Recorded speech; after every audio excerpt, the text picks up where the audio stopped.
I'm Rabbi Michael Safra from B'nai Israel congregation in Rockville, Maryland, just up the road. And it's a privilege for me to be here with you today. We stand here on Election Day.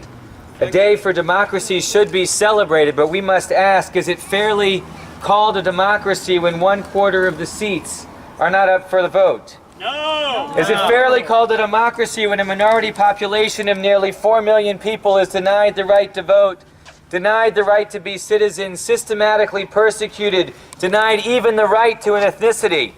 We are told that what's happening to the Rohingya is not ethnic cleansing because the Rohingya are not an ethnicity. I stand before you today as a Jew speaking out on behalf of Muslims. The United States Holocaust Memorial Museum has issued its report that the Rohingya suffer from a combination of state-sponsored discrimination, popular hatred, which together create a climate of racism, xenophobia, and hate. As a Jew, I am told repeatedly by my tradition to remember my history. Remember how my people suffered as slaves in Egypt. Remember the tyrants from Nebuchadnezzar to Titus to Hitler, with scores of persecutors in between. Remember the world that looked on in silence and the sacred commitment that emerged of never again. Remember that a person who has saved a single life is considered as having saved an entire world, and that a person who has destroyed a single life has destroyed an entire world.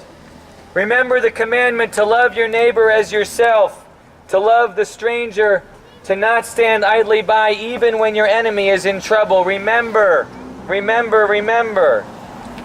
As the people of Burma participate in a national election, we are called to remember the 140,000 Rohingya who are displaced and forced to live in relocation camps.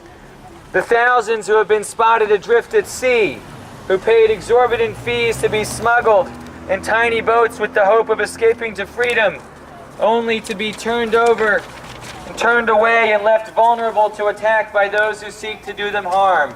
Remember our values. Remember them. I stand here as a Jew. The plight of the Rohingya has been reported, but these are not my people.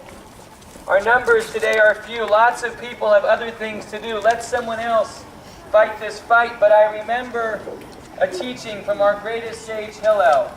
In a place where there are no men, seek to be a man. In the face of silence, we must speak out on behalf of the persecuted people without a home. We must speak out against limits on the right to marry, to bear children, or even to travel to a neighboring village. We must speak out against forced labor, segregation, denial of due process. I stand here today as a Jew because I remember the words of Hillel, "If I am not for myself, who will be for me? But if I am only for myself, what am I? And if not now, when?" Thank you for being here today.